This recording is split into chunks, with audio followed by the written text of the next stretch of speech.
Oui, effectivement, les choses évoluent. Pourquoi? Parce qu'aujourd'hui, nous avons pris conscience qu'on ressortait grandi de la maladie et que la maladie n'était pas une fin en soi, mais que derrière, une nouvelle vie commençait.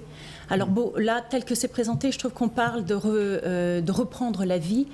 Moi, je pense que ce n'est pas reprendre une vie normale, parce qu'on ne peut plus être normal après avoir été imprégné de la maladie, mais on peut revenir à une nouvelle vie. Et c'est cette nouvelle vie qui, du coup, aujourd'hui, est prise en compte. Donc, à travers ce qui a été dit, ce que je retiens, moi, c'est que, effectivement, l'État prend des décisions au plus haut niveau, style, pour nous tous, d'avoir un médecin traitant. Et ça paraît complètement incroyable d'imaginer que notre médecin traitant ne peut, jusqu'à présent, en tout cas jusqu'à ces derniers temps, ne pouvait pas suivre l'évolution de notre cas précis à nous. Quelque part, on nous enferme dans une obligation et on nous laisse démunis, et la personne référente, celle que nous choisissons quand même parce que nous avons confiance en elle, n'a même pas le retour des informations qui nous concernent. Donc de prendre conscience que des années après, voire une décennie après, on prend conscience de ce problème qui est pris au plus haut niveau, mais qui, dans la réalité de chacun, il a fallu tout ce temps-là pour faire le lien entre les deux.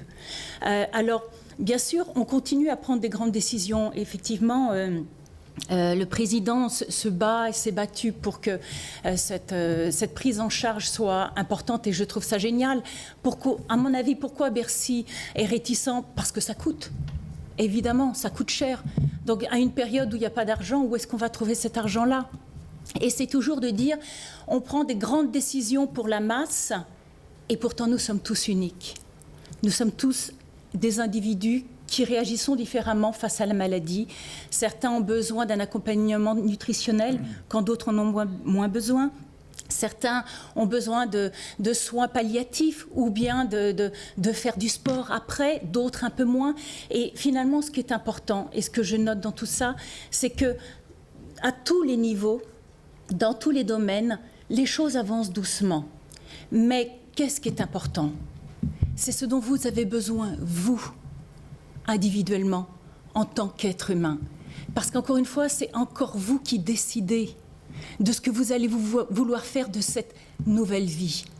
Et moi, ce que je trouve vraiment important, c'est le fait que Bercy ne pourra jamais effectivement imposer à des compagnies d'assurance de lever le fait d'oublier que vous avez été malade.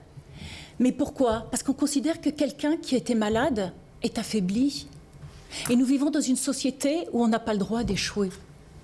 Que ce soit la maladie, que ce soit l'échec, qu'il soit professionnel ou personnel, nous vivons aujourd'hui dans une société qui ne nous permet pas de deuxième chance. Moi, je considère que quand on a été malade et qu'on en est sorti, c'est qu'on a développé une force. Et au lieu d'être considéré comme une faiblesse, il faut réussir à nous faire considérer comme une force. Alors, une force, un individu face à un organisme énorme comme Bercy ou comme les compagnies d'assurance, effectivement, ça n'a pas de poids.